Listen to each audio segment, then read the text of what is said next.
विद्यार्थी मित्रांनो नमस्कार, मी कुशल क्षीरसागर आमच्या इनोव्हेटिव्ह बी पब्लिकेशनच्या डिजिटल प्लॅटफॉर्मवर आपले सर्वांचे हार्दिक हार्दिक स्वागत करतो। मित्रांनो, मागील व्हिडिओमध्ये आपण लेसन क्रमांक 70.9 डोमेस्टिक आणि इंडस्ट्रियल वायरिंग याची माहिती पाहिली। आज आपण लेसन क्रमांक 70.10 इलेक्ट्रिकल वायरिंगचे प्रकार याची माहिती पाहणार आहोत। मित्रांनो, हा लेसन जेव्हा पूर्ण होईल तेव्हा आपणास इलेक्ट्रिकल वायरिंगचे प्रकार कोणते, वायरिंग सिस्टीम लेआउटच्या डिफरंट मेथड्स कोणत्या, ट्री सिस्टीमचे फायदे आणि तोटे काय, रिंग मेन पद्धत, डिस्ट्रीब्यूशन बोर्ड पद्धत, स्विच आणि सिलिंग रोज मधील जोडणी करणे, स्विच मधून वायरिंगची जोडणी करणे, सिलिंग रोज मधून वायरची जोडणी करणे, त्यासोबत जंक्शन बॉक्स मधून वायरची जोडणी करणे, डिस्ट्रीब्यूशन बोर्डाचे फायदे आणि तोटे याची माहिती मिळणार आहे। चला तर मग सुरू करूयात। मित्रांनो, सगळ्यात आधी इलेक्ट्रिकल वायरिंगचे प्रकार बघा। एक म्हणजे ट्री सिस्टीम, दुसरा म्हणजे रिंग मेन सिस्टीम आणि तिसरा काय दिलेला आहे, डिस्ट्रीब्यूशन बोर्ड सिस्टीम। काय असते बघा, सुरक्षितता, किंमत आणि सहज दोष निवारण या सगळ्या बाबींचा विचार करून खूप साऱ्या वायरिंग पद्धती अस्तित्वात आहेत आणि तांत्रिक गरज लक्षात ठेवूनच आपण ह्या सगळ्या पद्धतीची निवड करतो। एक म्हणजे काय असते बघा की सुरक्षितचा विचार करून फेज वायरचे नियंत्रण त्या स्विचद्वारे नेले जाते आणि स्विच मधील दुसरे टर्मिनल त्या विद्युत साधनास किंवा त्याच्या स्विचला जोडले पाहिजे। न्यूट्रल वायर ही थेट विद्युत साधन किंवा लॅम्पला जोडली पाहिजे, त्यामुळे विशिष्ट सर्किट बंद करून त्यामधील दोष निवारण करणे शक्य होते। त्यासोबतच सुरक्षितसाठी फ्यूज नेहमी फेज किंवा लाईव्ह वायर मध्ये जोडायचं। फ्यूज गेल्यानंतर कोणत्याही परिस्थितीमध्ये लॅम्प किंवा साधने यांना थेट पुरवठा मिळून चालणार नाही। एकसारखे सप्लाय व्होल्टेज मिळवायचा असेल तर सगळे साधने किंवा दिवे जे आहेत ते पॅरलली जोडायचे। आता सगळ्यात स्टार्टिंगला जे मी तुम्हाला टाइप्स ऑफ इलेक्ट्रिकल वायरिंग सांगितलं त्याच्यामध्ये काय आहे की वायरिंग सिस्टीम साठी आपल्याला मेन सप्लाय पासून जे टॅपिंग करतो तर त्या टॅपिंग मध्ये आपल्याला डिफरंट जे पार्ट्स असतात तर त्या पार्ट्सना प्रोव्हाइड करण्यासाठी आपण तीन पद्धती मी सांगितलं ना तुम्हाला, tree system, ring main system आणि डिस्ट्रीब्यूशन बोर्ड सिस्टीम। तर आता चला, पहिली सिस्टीम आहे ट्री सिस्टीम। बघा याचं काम काय, या ठिकाणी तुम्ही डायग्राम मध्ये बघू शकता की कॉपर किंवा अल्युमिनियम पट्ट्याचा वापर त्या बसबार तयार करण्यासाठी होतो आणि याच बसबारचा उपयोग त्याच्या मुख्य केबल पासून येणारा सप्लाय घेण्यासाठी आणि तो सप्लाय बाहेरील सर्किटला देण्यासाठी होतो। ही पद्धती अनेक मजली इमारतीसाठी सुद्धा उपयुक्त आहे। प्रत्येक मजल्यावर रेझिंग मेन सबमेन त्या बोर्डला योग्य केबलद्वारे जोडला जातो। जेव्हा मजल्यावर एकापेक्षा जास्त फ्लॅट असतील तेव्हा प्रत्येक फ्लॅटला त्याचा पुरवठा सबमेन डिस्ट्रीब्यूशन बोर्ड मार्फत त्या डिस्ट्रीब्यूशन नेटवर्कद्वारे दिला जातो आणि त्या प्रत्येक फ्लॅटसाठी एक डिफरंट एनर्जी मीटर बसवलेले असते।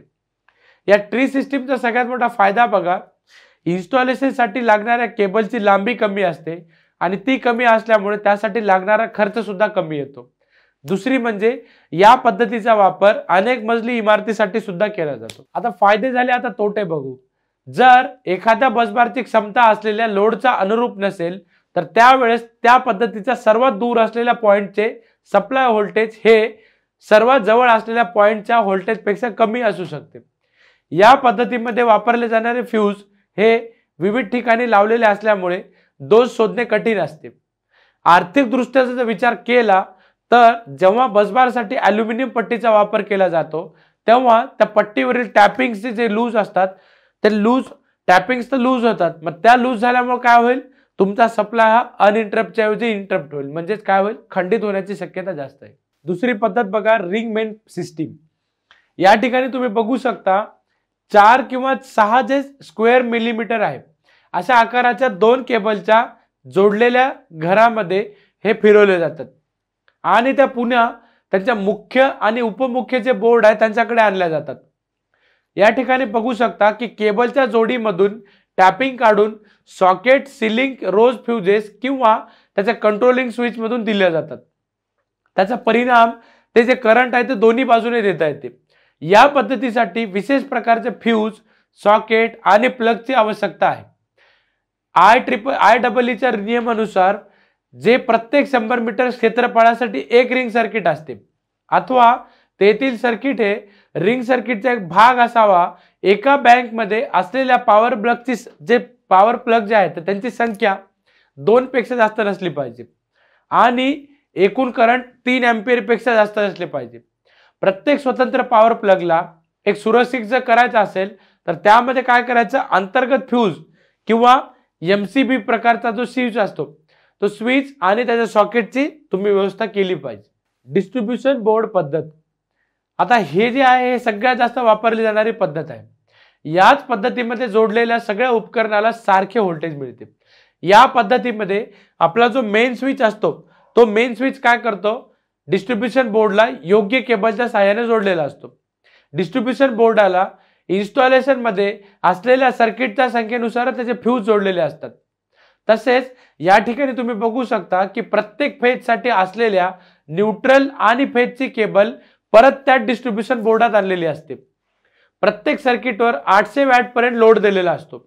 त्यामुळे डिस्ट्रीब्युशन बोर्डाच्या फ्यूज मधून निघालेली फेज वायर त्या लॅम्पला किंवा फॅनला जोडता येते.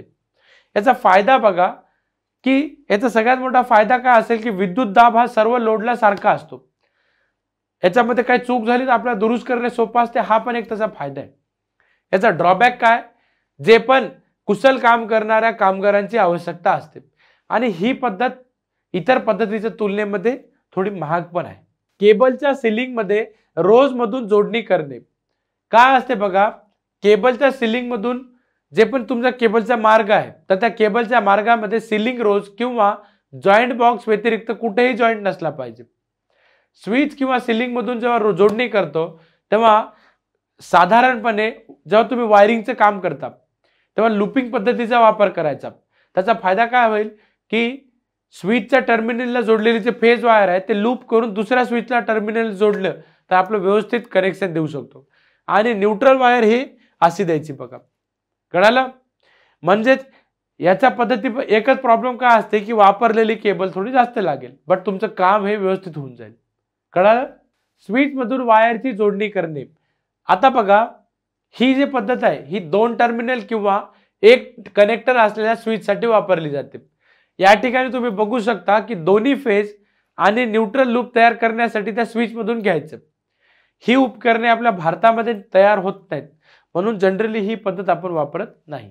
सिलिंग रोज मधून वायरची जोडणी करणे, यासारख्या पद्धतीमध्ये बघा 3 टर्मिनल सिंगल रोज मध्ये वापरले जातात आणि यासारख्या पद्धतीमध्ये थोडासा कमी दर्जाचा केबलचा वापर केला जातो. एखादा जंक्शन बॉक्स आहे तर जंक्शन बॉक्स मधून वायरिंगची जोडणी कशी करायची, ह्या सगळ्या पद्धती बघा.